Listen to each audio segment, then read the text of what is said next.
The rhythmic click of Eleanor Sterling's heels against the polished marble of Lavinier usually signaled the arrival of a storm. In boardrooms from Singapore to Sao Paulo, that sound made grown men straighten their ties and check their notes. But tonight, in the amber-lit warmth of Manhattan's most coveted dining room, the sound was hollow. Eleanor smoothed the front of her red velvet gown, a $10,000 piece of armor that felt heavier with every step she took toward the maitre d's podium. She was the ice queen of Silicon Valley, a woman who had spent 15 years building an empire out of silicon and steel. But as she looked around at the couples laughing over champagne and families sharing plates of pasta, she realized she had forgotten to build a life. "I'm sorry, ma'am," the maitre d' said, his voice a practiced blend of apology and indifference. "We're fully booked for New Year's Eve." Eleanor felt the temperature in her chest drop. "Perhaps you didn't hear me," she said, her voice measured and sharp, the same tone she used to close a $2 billion acquisition that morning. "I'll pay triple the price. Name your number." She clutched her black designer bag, a symbol of her success that currently felt like a lead weight, waiting for the usual capitulation that money bought. But the man with silver temples only offered a sad smile. "Every table is reserved. It's New Year's Eve, Miss Sterling." The public rejection was a blade to her ego. She had hosted countless business dinners here. The staff knew her water temperature, her favorite vintage, her exact preferences. Yet tonight, the one night she came alone because her assistant was in Chicago and her driver was with his family, there was no room for her. She felt the eyes of the other diners, the socialites, and the power players burning into her back. She was Eleanor Sterling, a woman who owned the city's skyline. Yet at this moment, she had no place in its heart. She turned toward the exit, her posture perfect, despite the crumbling feeling inside, when a movement caught her eye near the window. A man in a simple suit rose from his chair, breaking the rigid social hush of the room. Beside him, a 7-year-old girl with braided hair and a purple dress looked up with wide, curious eyes. "We have an extra chair," the girl called out, her voice high and clear. "You can sit with us." Eleanor froze. Her every instinct, honed by decades of corporate warfare, told her to decline and disappear into the cold Manhattan night. She didn't accept charity from strangers. She didn't sit at other people's tables like a lost soul in need of rescue. But the man, David, was waving his hand with a quiet steadiness that held no pity. He didn't seem to recognize her from the covers of Forbes or Fortune. He only saw a woman who looked like she was holding her breath. "I'm David," the man said as she approached, his grip warm and firm as he took her hand. "And this is my daughter, Sophia. I'm 7, the girl announced, gesturing to her star-speckled dress. "And you're really pretty. Are you a princess?" A ghost of a smile touched Eleanor's lips, the first real one in months. "No," she replied softly. "I'm not a princess." "That's okay," Sophia said, matter-of-factly. "Princesses just wait in towers. You look like someone who does stuff." As David pulled out the chair for her, Eleanor hesitated for one final heartbeat. She could go back to her penthouse, with its floor-to-ceiling windows, and its wine collection worth more than most homes, or she could sit down and face the one thing she feared more than a hostile takeover: vulnerability. She sat. The dinner that followed was a dizzying departure from her reality. For Eleanor, meals were usually transactions, investors wanting access, competitors wanting information, but David asked nothing about her net worth. When Sophia asked what Eleanor did for work, David simply told the girl that Eleanor helped run a big business, and moved the conversation to the best flavors of ice cream. Eleanor watched them with a clinical fascination that slowly turned to envy. She saw the way David cut Sophia's food without being asked, the way Sophia reached for his hand when she laughed, and the way he gave the child his full attention. It was the easy rhythm of a family that lived for each other, not for an agenda. "You're staring," Sophia noted, catching Eleanor off guard. "Do I have food on my face?" "No," Eleanor admitted, her voice thick. "I was just thinking about how nice this is." "Mommy used to say that grown-ups who don't cry are holding their sadness inside," Sophia said, her expression turning solemn as she spoke of her mother, who had died years prior. She said, "If you don't let it out, it stays stuck in your chest forever." The words hit Eleanor harder than any market crash. She looked at David and saw the grief in the lines around his eyes, a grief he didn't hide, but carried alongside his love for his daughter. In that moment, Eleanor realized that while she had built an empire, she had become a prisoner of her own success. As the clock struck midnight and the restaurant erupted in cheers, Sophia threw her arms around Eleanor in a brief, fierce hug. The old year was dying, and for the first time in her life, Eleanor Sterling felt a flicker of hope. She didn't know what came next, but as David raised his glass to her, not as a CEO, but as a person, she realized the most important seat in the world wasn't at the head of a boardroom table, but at a corner table with a stranger who saw her for who she truly was. The silence of the penthouse was the loudest thing Eleanor Sterling had ever heard.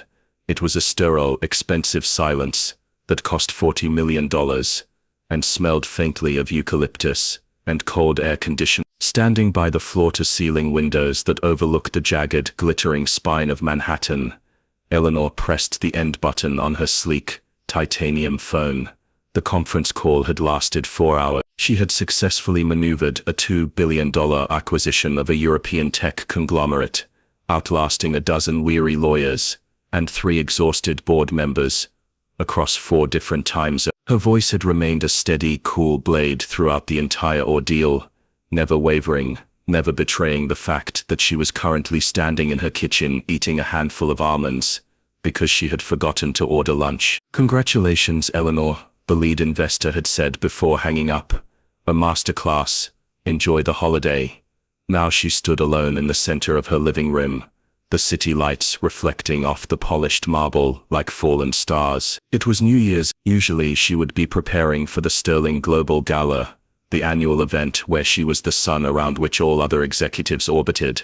But this year was different. This year the divorce settlement with Arthur had been finalized, and for the sake of the company's stock price, she had decided to stay out of the public eye. The gala had been cancelled in favor of a strategic retreat that was really just a polite way of saying Eleanor had nowhere to go. She walked toward her master suite, her footsteps echoing against the walls. On her vanity sat a single invitation to a dinner she hadn't responded to, and a photo of herself and Arthur from 5 years ago. She turned the photo face down. The silence seemed to grow heavier, pressing against her eardrums. She realized, with a sudden sharp pang in her chest, that there wasn't a single person she could call to celebrate the $2 billion. Her assistant was already in Chicago with family. Her driver had been given the night off. Her friends were mostly business associates, who only reached out when they needed a favor or a lead on an IPO. She looked at her reflection in the full-length mirror. At 42 she was at the peak of her power, yet she felt like a ghost, haunting her own life. A sudden defiant impulse seized her. She wouldn't spend the night hiding in this glass cage like a defeated queen. She would go out, she would be seen. She would remind the city and herself that Eleanor Sterling didn't need a partner to command a room. She opened her walk-in closet and bypassed the sensible black suits and the understated navy shifts. Her hand stopped on a hanger holding a gown of deep blood-red velvet. It was a daring piece, structured and sharp, with shoulders that looked like they belonged to a suit of armor. She pulled it on, the heavy fabric sliding over her skin like a second, more resilient layer of protection. She applied a bold crimson lipstick, her movements precise and clinical. As she clasped a diamond choker around her neck, a piece she had bought for herself after her first million, she looked at the woman in the mirror. This was the Ice Queen. This was the woman who had built an empire from a garage startup, while the men in her field were still trying to figure out her name. The red dress wasn't just fashion. It was a manifesto. It was she didn't need anyone to wait for her, and she didn't need a reservation to prove she belonged. She grabbed her black designer bag, checked her reflection one last time, and headed for the door. She would go to Love. It was the most exclusive restaurant in the city, the kind of place where power was the only currency that truly mattered. She would sit at the bar, order the finest vintage they had, and toast to her own success. She told herself she was going for the adventure. She told herself she was going because she deserved the best. She did not tell herself that she was going because the quiet in the penthouse was starting to feel like it might swallow her whole. The cold air of Manhattan bit at Eleanor's exposed shoulders the moment she stepped out of her car, but she refused to shiver. She had driven herself a rare, visceral act of independence that had felt like an adventure 10 blocks ago, but now felt like a mistake, as she handed her keys to a valet who didn't recognize her. The entrance to Lavinia was a gauntlet of gold leaf and heavy glass, shielded from the sidewalk by a thick velvet rope and a line of people shivering in puffer coats, hoping for a miracle. Eleanor didn't wait in line. She moved toward the door with the practiced gait of a woman who expected paths to open before her, her red velvet gown swaying with a heavy rhythmic grace. Inside, the foyer was a sensory assault of expensive perfume, the distant pop of vintage corks, and the frantic energy of New Year's. The maître d' was a slender man with silver at his temples, and a posture so rigid it rivaled Eleanor's own. He was currently fending off a frantic couple, his smile as sharp and cold as a winter morning. When Eleanor reached the podium, she didn't wait for him to speak. She simply stood there, letting the diamonds at her throat catch the light, waiting for the flicker of recognition that usually preceded a "right this way, Miss Sterling." It never came. The man looked at her, then down at his tablet, then back at her with the polite, blank stare he might give a wandering tourist. "Good evening, ma'am. Do you have a reservation?" Eleanor felt a small hot coal of irritation ignite in her chest. "I'm Eleanor Sterling," she said, her voice pitched for the boardroom, low, clear, and demanding attention. "I don't have a reservation, but I'm sure you can find a corner for me. Perhaps the table by the wine cellar, or the alcove." The maître d's smile didn't waver, which was the first sign of trouble. "I am well aware of who you are, Miss Sterling. It is an honor to have you. However, as I told the ambassador 10 minutes ago, we are at absolute capacity. Every chair is accounted for until the midnight toast." "I'll pay triple the tasting menu," Eleanor said, her hand tightening on the strap of her Birkin. "4 times. Move a table from the office if you have to. Name the price and I'll write the check before the first course arrives." In the past, this was where the world. Money was the universal solvent. It was supposed to dissolve no into certainly. But the man simply shook his head. "Tonight the price is not the issue, ma'am. The issue is space. There is physically nowhere to put you, unless you'd like to wait in the. Though the wait there is currently 3 hours. Eleanor glanced toward the bar. It was a mosh pit of silk and tuxedos, people standing 3 deep just to catch a glimpse of a television screen. The humiliation began to seep in, slow and toxic. She could feel the people in the foyer watching. She heard a soft melodic laugh from a group of younger women nearby. One of them whispered, "Ice Queen," just loud enough for the air to carry it. They were looking at her red dress, her perfect hair, and her absolute solitude. For the first time in a decade, Eleanor Sterling was being told that her net worth was a meaningless number. In this room, a primary school teacher with a reservation made 6 months ago had more power than the woman who had just acquired a European tech giant. She felt the red armor start to crack. The dress that had felt like a manifesto in her penthouse now felt like a costume. She was a woman dressed for a coronation with no kingdom to claim. She looked at the maître d' searching for a crack in his resolve, but saw only the reflected glare of her own desperation. She had spent her life equating status with access, and now in the most public way possible, she was being denied both. She stood in the center of the most exclusive room in the city, surrounded by 1,000 lights and the roar of 100 conversations, and realized she was utterly, profoundly invisible. The gold-leafed walls of Lavinia weren't keeping the world out. They were locking her out, leaving her to face the one thing no amount of billions could fix.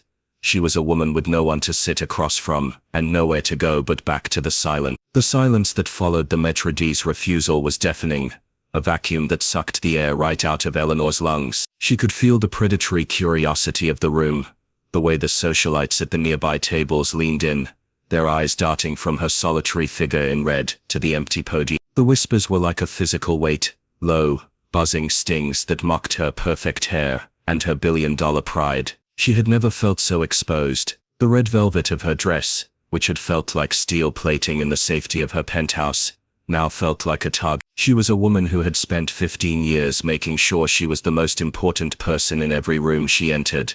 And now the exit sign was the only thing looking back at her with any invitation. She turned toward the door, her chin held high even as her stomach did a slow, sickening roll. She was ready to flee into the anonymity of the New Year's traffic, to drive back to her glass cage and wait for the sun to rise on a year where she would vow never to be this vulnerable again. But just as her hand reached for the heavy brass handle of the exit, a sound cut through the ambient hum of the restaurant, a scraping of wood against marble. "Excuse me, over here." The voice wasn't polished like the Maitre D's or sharp like Eleanor's. It was a grounded, resonant baritone that carried a surprising amount of authority. Eleanor paused, her hand hovering over the door, and turned back. In the far corner of the room, seated at a small circular table near the frosted window, a man was standing. He wasn't wearing a tuxedo or a designer suit. He wore a simple navy blazer over a light blue shirt, the sleeves pushed up just a fraction as if he were a man who preferred work to posturing. He didn't look at the maitre d' or the whispering socialites. He looked directly at Eleanor. His gaze was steady, devoid of the sycophantic gleam she usually received or the judgmental smirk she had just endured. He simply raised his hand and gave a firm, inviting wave. "There you are," the man called out, his voice projecting across the dining room with a casual confidence that made the entire foyer fall silent. "We were starting to think the traffic had gotten the better of you." Eleanor blinked, her mind racing through a mental Rolodex of board members, investors, and former colleagues. She didn't know this man, she was certain of it, but he was looking at her with an expression of such practiced familiarity that for a split second, she doubted her own memory. Beside him, a young girl with intricate braids and a purple dress looked up, her eyes wide as she watched the lady in the red dress frozen at the door.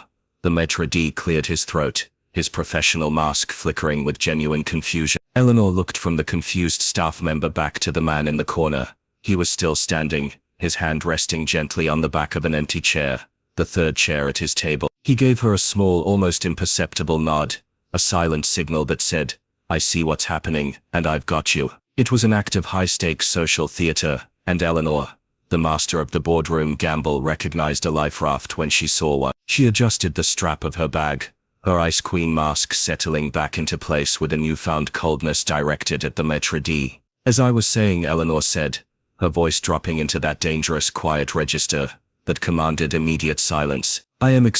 It seems your guest list is as disorganized as your seating chart."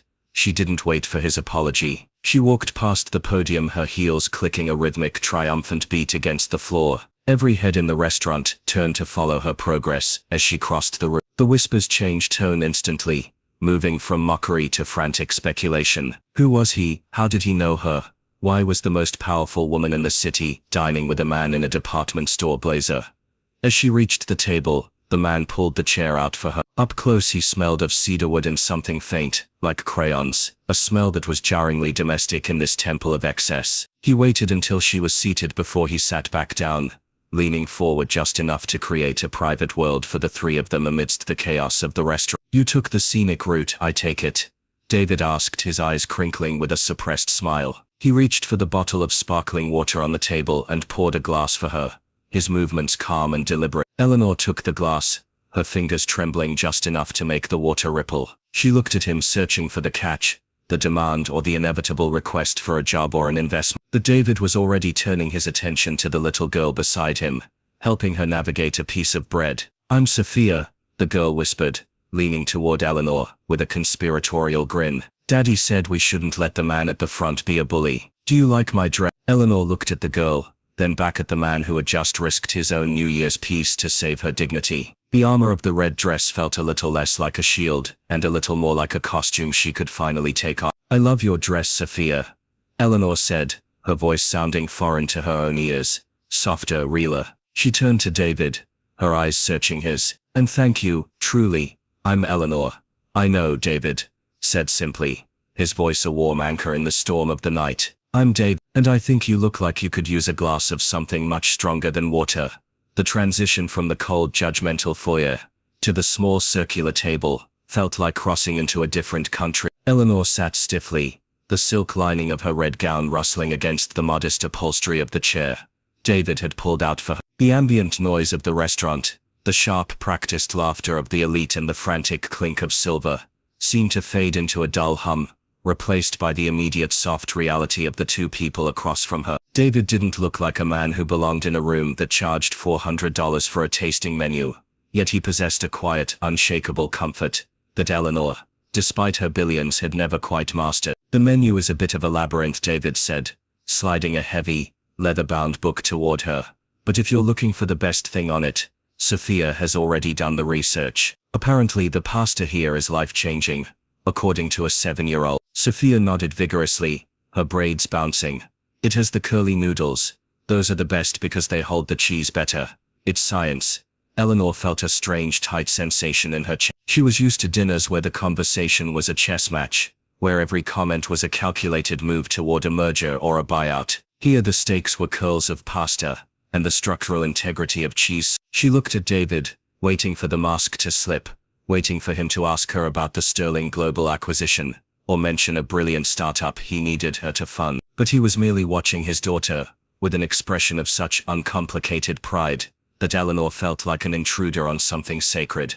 "Why were you standing all by yourself?" Sophia asked suddenly, her chin resting in her hands. The man at the front was being mean, wasn't he? He had a frowny face. "Sophia," David said with a gentle warning note, though his eyes remained kind, "we don't grill the guests before the appetizers arrive." "It's all right," Eleanor said, surprised by the honesty in her own voice. He wasn't being mean exactly. He was just following the rules. "And I forgot that sometimes the rules apply to everyone." "That's silly," Sophia countered. "Rules are for things like bedtime, not for dinner. Everyone has to eat." She paused, her dark eyes scanning Eleanor with the terrifyingly blunt intuition of a child. "What's your favorite color?" "Mine is purple, obviously, because it's the color of magic and grapes." The question hung in the air, simple and profound. Eleanor opened her mouth to answer, then she searched her mind, bypassing quarterly projections, brand color palettes, and the specific shade of charcoal gray she used for her office walls to project authority. When was the last time someone had asked her something that required no tactical advantage? It had been 20 years, perhaps more. She remembered her mother's garden in Connecticut, a place she hadn't thought of since the divorce became final. "Ocean blue," Eleanor said, the words feeling dusty as they left her throat. "The color of the sea on a day when there isn't a single cloud in the sky, when the water looks so deep you feel like you could fall into it and never touch the bottom." Sophia beamed as if Eleanor had passed a difficult test. "That's a good one. It matches your eyes, even though they look a little bit like they've been raining." David's hand stilled on his water glass. The silence that followed wasn't the cold, hollow silence of Eleanor's penthouse. It was a heavy, empathetic quiet. He didn't look away, nor did he offer a platitude. He simply acknowledged the truth of the moment. "New Year's Eve has a way of making everything feel a bit more blue," David said softly. "Especially when you're starting a new chapter. You didn't exactly sign up to write." Eleanor looked at him, really looked at him, and saw the faint shadow of a wedding ring that was no longer there, a pale band of skin on his finger, that spoke of a different kind of love. He was a divorced father, likely spending a small fortune. He didn't have to give his daughter a night of magic in her mother's favorite restaurant. He was a man who had lost his world but kept his heart, while she had kept the world and lost herself. When the dessert menu arrived, Sophia bypassed the soufflés and the gold-leafed torts, pointing instead to a simple bowl of strawberry ice cream. "This is the real test," she told Eleanor. "You have to tell me if it tastes like real strawberries or the fake kind that tastes like medicine." "Daddy says the fake kind is a crime."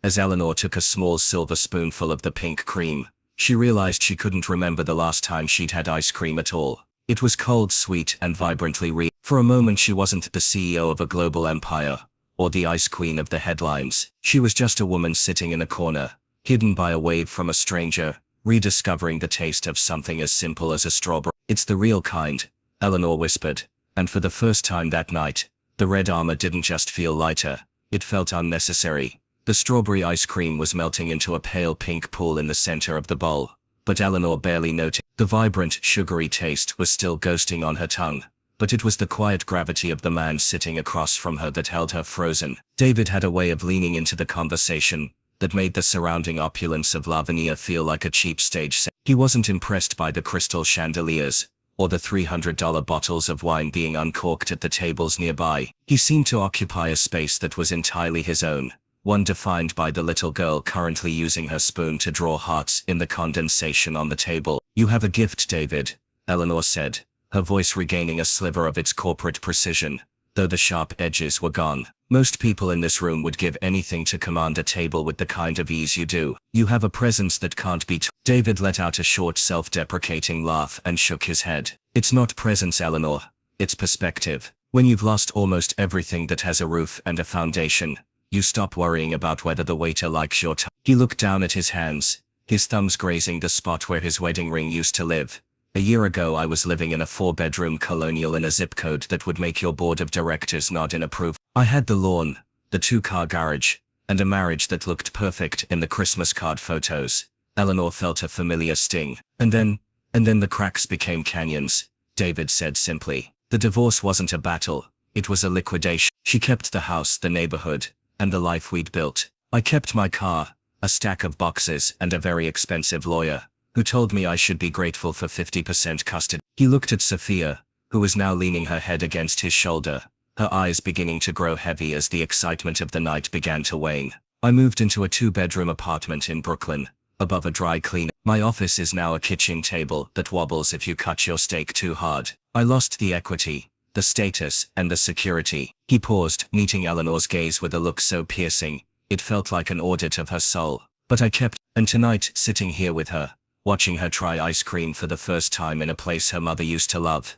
I feel like the wealthiest man in Manhattan. I have everything that matters, even if my bank statement says otherwise. Eleanor looked away, the diamonds at her throat suddenly feeling like a cold, heavy collar. She thought of her penthouse, the empty rooms, the silent hallways, the automated lights that flickered on to welcome a woman who wasn't expected by anyone. She thought of the $2 billion acquisition she had closed that morning, a victory that had been celebrated with a dial tone. She had more equity than 1,000 Davids combined, yet she realized with a sickening clarity that her fortune was an elaborate form of poverty. I spent 15 years building a fortress, Eleanor whispered, her eyes fixed on the melting ice cream. I thought that if I grew the company large enough, if I became powerful enough, I would be untouchable. I thought success was a destination, where you finally get to stop being afraid of being alone. But the higher I climbed, the thinner the air got. I reached the top today, David. I won, and I walked into this restaurant tonight, realizing I had no one to She looked at her red velvet sleeves, the armor she had donned so proudly. You lost your house, but you have a home. I own half the skyline, but I'm just a squatter in a glass box. David reached across the table. He didn't grab her hand. That would have been too much, too soon. But he tapped the table near her glass, a small gesture of solidarity. The problem with fortresses, Eleanor, is that they're designed to keep people out, but they also keep you in. You've spent so much time being the ice queen that you've forgotten that ice is just frozen water. It only takes a little bit of warmth to turn it back into something that can move. He looked at Sophia, who had finally drifted off, her small hand tucked into David's blazer pocket. I'm poor by the standards of this room, he said, his voice dropping to a gentle rasp. I had to save for 4 months just to afford this dinner, but I wouldn't trade this chair for your penthouse. Not for a single second, because at the end of the night when the lights go out, I'm not just a CEO or a brand, I'm Daddy. And that's the only title that doesn't lose its value when the market crashes. Eleanor sat in the silence that followed, the weight of his words settling deep into her bones. She had come to Billionaire to prove she belonged among the elite, but she was leaving with the devastating realization that she had been looking at the wrong map. She wasn't the most powerful woman in the room. She was the only one who hadn't realized that the cost of her life was the life she had forgotten to live. The following week, the silence of Eleanor's penthouse felt less like a vacuum, and more like an unfinished canvas. She found herself pacing the marble floors, her mind replaying the rhythm of that New Year's Eve dinner, like a song she couldn't quite master. She missed the grounding weight of David's sense, and the unfiltered joy of Sophia's question. For the first time in years, the Ice Queen felt a thaw, but as the frost melted, it revealed a woman who only knew how to communicate through the language of leverage and acquisition. To Eleanor, caring for someone was synonymous with providing for them. To love was to optimize. She spent 3 days researching, She used the same clinical intensity she applied to hostile takeovers to map out the needs of David's life. She remembered him mentioning a wobbly kitchen table and a laptop that struggled to process his education consulting project. She recalled the way his eyes sparked when he talked about Sophia's talent for art, and the subtle shadow of worry when he mentioned the funding cuts in his community programs. Eleanor didn't see these as facets of a human struggle. She saw them as bugs in a system that she had the power to debug. On Friday afternoon, she drove to Brooklyn herself. In the back seat of her car sat a professional-grade workstation, a $3,000 laptop with more processing power than his entire apartment building likely possessed, and a leather-bound portfolio. Inside that portfolio were completed application drafts for the most prestigious private arts academy in the city, accompanied by personal letters of recommendation signed by Eleanor Sterling. She had even made a discreet call to the admissions director, a woman who sat on 2 of the same charitable boards as Eleanor. When David opened the door to his small apartment above the dry cleaner, he looked surprised, his face softening into a genuine smile that made Eleanor's heart skip a beat. He was wearing an old sweatshirt, his hair slightly disheveled, smelling of coffee and cedarwood. "Eleanor, I wasn't expecting. I was in the neighborhood," she lied, her voice regaining that polished boardroom clip. She stepped inside, her designer heels feeling absurdly loud on the thin linoleum. She placed the sleek, heavy box on his wobbly table and slid the portfolio toward him. "I remembered you mentioning your computer was giving you trouble, and I did some research on Sophia's schooling. The academy has the best fine arts program in the country. I've already spoken to the board. Her spot is essentially guaranteed." She waited for the surge of gratitude. She expected the relief she saw on the faces of her employees when she handed out year-end bonuses. She wanted to be the hero of his story, the architect of his new foundation. But the room went deathly quiet. David didn't touch the laptop. He didn't open the portfolio. He looked at the sleek silver box, as if it were an explosive device. When he finally looked up at Eleanor, the warmth she had traveled across the bridge to find was gone, replaced by a hard, crystalline flint. "What is this, Eleanor?" His voice was low, vibrating with a tension she didn't understand. "It's a gift, David, and an opportunity for Sophia. I have the resources to ensure she never has to worry about. I told you on New Year's Eve that I wasn't looking for a liquidation," David interrupted, his voice rising just enough to make her flinch. "I told you I was the wealthiest man in Manhattan, because I had my daughter and my dignity, and you walk in here and try to buy both." "I'm not trying to buy anything," Eleanor snapped, her own defenses rising like a reflex. "I'm trying to help.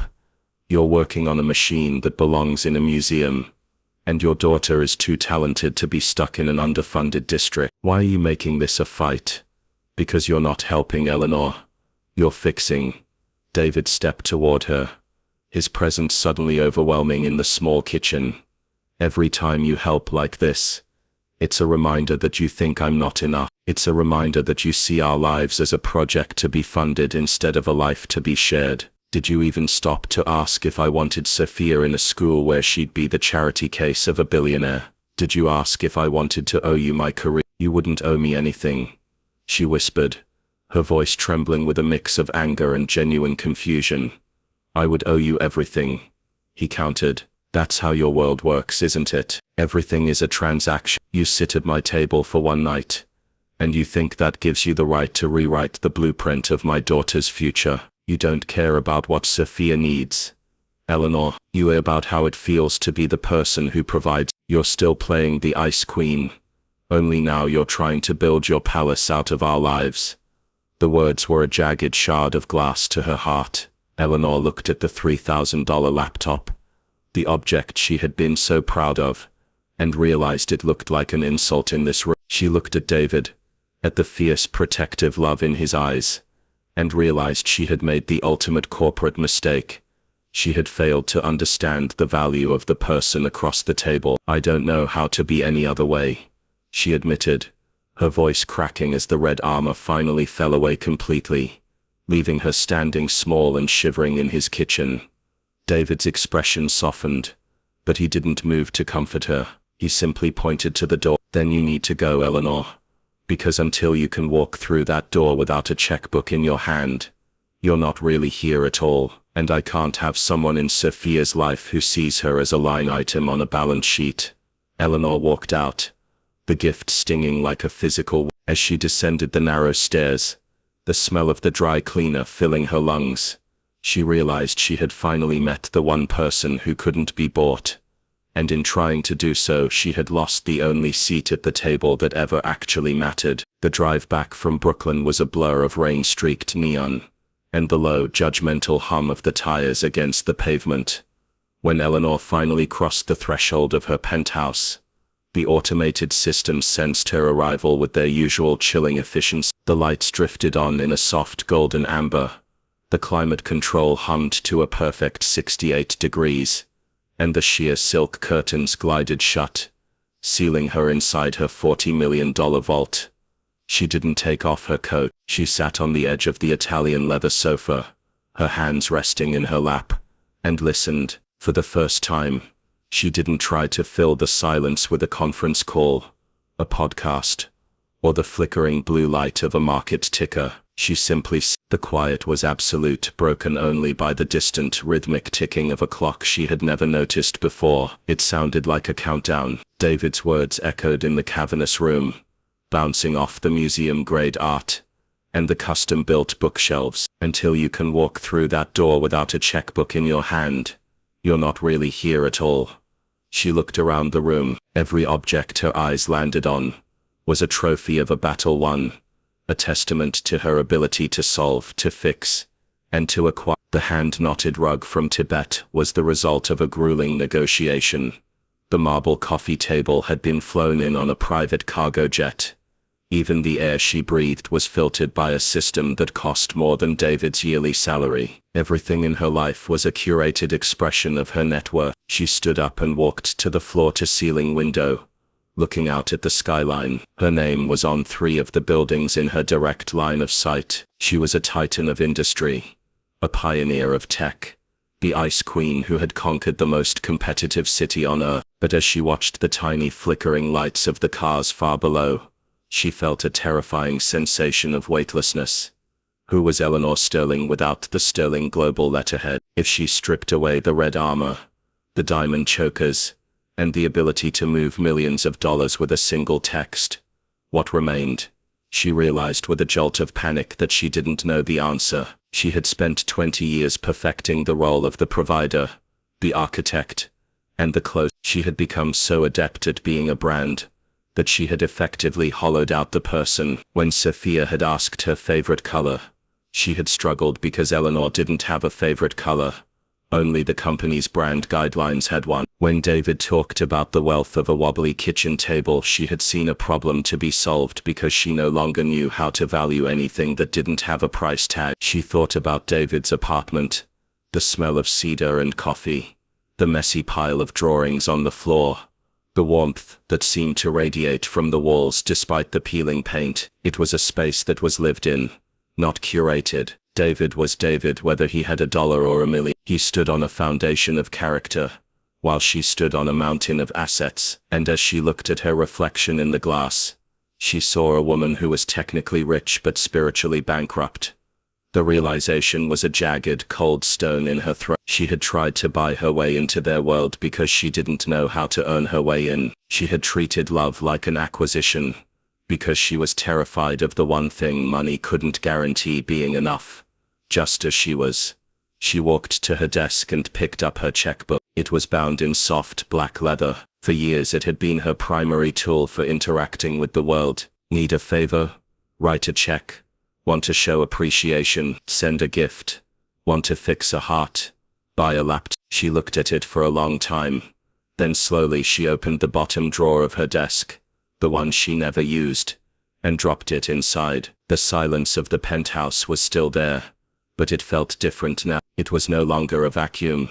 It was a space that needed to be filled with something other than noise or money. She sat back down on the floor, not the sofa, but the floor, and leaned her head against the cold glass of the window. For the first time in her life, Eleanor Sterling wasn't thinking about what she could do next. She was wondering who she was supposed to be. The following Tuesday, Eleanor did something she hadn't done since her college days. She took the subway. She dressed in a pair of dark denim jeans and a simple navy sweater, leaving the red velvet and the diamond chokers locked in the silent vault of her penthouse. Without the red armor, she felt strangely naked, as if the lack of a designer label made her invisible to the world. She traveled deep into Queens, far beyond the reach of the gleaming glass towers she had built, until she found herself standing before a weathered brick building with a fading sign that read, "The Sunshine Literacy Center." Inside, the air was thick with the scent of old paper, floor wax, and the restless energy of 24 children. It was a chaotic, unpolished space that Eleanor's corporate mind immediately wanted to reorganize. She saw the peeling paint on the ceiling and the mismatched chairs, and her fingers itched to reach for the checkbook she had left in her desk drawer. She had to physically clench her fists to stay her hand. A woman named Martha, whose face was a roadmap of exhaustion and kindness, looked up from a stack of donated books. She didn't recognize Eleanor. To Martha, the woman in the navy sweater wasn't a billionaire CEO. She was just another volunteer, who might or might not show up a second time. "You're the new one, Eleanor?"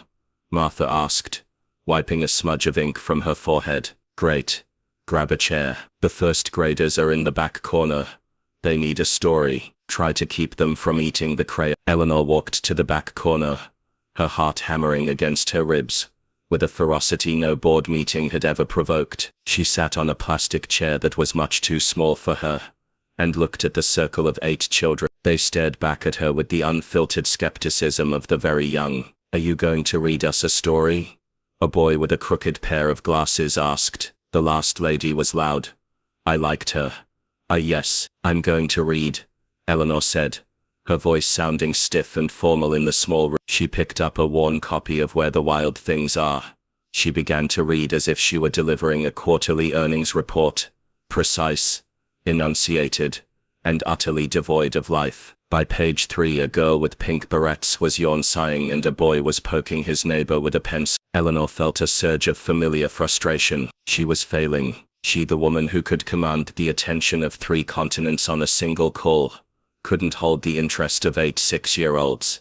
She paused, looking at the illustrations of the wild monster. She thought of Sophia's voice at the restaurant, talking about the curly noodles and magic grapes. She thought of David's advice about being present instead of providing. Eleanor took a deep breath. She looked at the boy with the glass, and then she said, her voice dropping into a low rumbling growl that she didn't know she possessed. The wild things roared their terrible roars. The children froze. The boy with the pencil stopped mid-poke, and they gnashed their terrible teeth. Eleanor continued baring her own teeth and widening her eyes. She started to use different voices. A high squeaky tone for the protagonist, a booming gravelly bass for the monsters. She abandoned the sterling global persona, and allowed herself to be ridiculous. She let her hair fall into her face. She made sound effects. She was clumsy and unpolished, and for the first time in 20 years, she wasn't worried about how she looked. The children began to lean in. They laughed when she made a particularly absurd monster face. When she finished the book, the girl with the pink barrettes didn't yawn. She reached out and touched Eleanor's knee. "You're a good reader," the girl whispered. "You do the voices funny." "Thank you," Eleanor said, and she realized she meant it more than any thank you she had ever said to a shareholder. She returned the next week, and the week after that. She didn't offer to buy new computers or fix the room. Instead, she sat on the small plastic chairs and learned the names of the children. She learned that Leo liked dinosaurs and that Jasmine was afraid of the dark. She learned that her value didn't come from the zeros in her bank account, but from the fact that she showed up every Tuesday at 4:00 p.m., exactly when she said say would. One evening, as she was leaving, Martha stopped her. "The kids look forward to Tuesdays now. Eleanor, you've got a gift for it. Most people come in here trying to tell us what to do. But you just listen." Eleanor walked to the subway station, the cold Queen's air stinging her cheeks. She felt a lightness in her chest that the penthouse had never provided. She was still a billionaire, but for 2 hours every week, she was just the funny voice lady. She was beginning to understand that the Ice Queen was a role she had played, But Eleanor was the person who was finally learning how to stay. The cycle of the year had turned again, bringing with it the same biting Manhattan wind and the same frantic countdown to midnight. But the woman standing in a small steam-fogged kitchen in Brooklyn was unrecognizable from the one who had worn red velvet like a suit of armor 12 months ago. Eleanor was dressed in a thick, oversized wool sweater and a pair of worn leggings, her hair tied back in a messy knot that would have horrified her former stylists. There were no diamonds at her throat tonight, and no $2 billion acquisitions on her mind. Instead, her entire focus was centered on a task she found far more daunting than any hostile takeover: folding paper napkins into the shape of swans. The wings are lopsided, Eleanor muttered, frowning at a white square of paper that looked more like a crumpled airplane than a bird. David laughed from the stove, the sound a warm grounding vibration in the small space. He was stirring a pot of spicy gumbo, his grandmother's recipe, the air thick with the scent of bay leaves, peppers and home. Eleanor, it's a dinner table, not a museum exhibit. I promise the gumbo tastes the same regardless of the napkin's structural integrity. I just want it to be right, she said, finally abandoning the swan and settling for a simple neat rectangle. She looked at the table, the wobbly wooden table that she had once looked at with such clinical disdain. Now, it was draped in a colorful cloth, set with mismatched plates, and the same department store silverware she had once considered an insult. To her eyes, it was the most beautiful spread in the city. The past year had been a series of quiet, deliberate deconstructions. Eleanor still ran Sterling Global, but the Ice Queen had melted into a leader who prioritized human capital over profit margin. She had spent her Tuesdays in Queens, her weekends in parks, and her evenings learning the difficult art of silence. She had waited 4 months before reaching out to David again, and when she did, she hadn't sent a gift or a car. She had sent a simple text. I'm learning to do the funny voices. I'd like to show you. Slowly, tentatively they had rebuilt. There had been no grand gestures, only the steady, persistent work of showing up. She had learned to sit on David's couch without suggesting a better interior design. She had learned to listen to his struggles with the youth programs without offering to sign a check to fix it. And in return, he had given her the one thing she never thought she could have: a place where she was enough, exactly as she was. Miss Eleanor, look. Sophia burst into the kitchen, holding up a large watercolor painting. Eleanor knelt on the linoleum, giving the artwork her full attention. It was a painting of a park in winter. 3 figures holding hands, their faces bright with splashes of yellow and orange. In the corner, a small heart was drawn in purple crayon. It's magnificent, Sophia, the way you captured the light on the snow. It's better than anything I have hanging in my office. That's because it's a happy painting, Sophia said with the absolute certainty of an 8-year-old. Happy paintings are always better. As the clock began its final descent toward midnight, the city outside erupted in a distant, muffled roar of horns and cheers. Eleanor stood by the small kitchen window, looking out not at the sprawling skyline she owned, but at the lit windows of the apartments across the street. Each one represented a life, a story, a struggle, and for the first time, she felt connected to all of them. David stepped up behind her, placing a warm hand on her shoulder. You're thinking again, he whispered. He can see the CEO face trying to come back. Eleanor leaned back into him, the warmth of his presence seeping through her sweater. I was just thinking that last year, I stood in the lobby of Billionaire and felt like the poorest woman on earth. I had everything, and I had nothing. She turned to face him, the glow of the small kitchen light reflecting in her eye. Tonight, I'm in a kitchen above a dry cleaner, eating gumbo with a wobbly table, and I've never felt more successful. Happy New Year, Eleanor, David said softly. Happy New Year, David. They didn't need a 5-star reservation or a velvet rope to tell them they belonged. As Sophia began her own countdown in the living room, Eleanor realized that she had finally built an empire that mattered.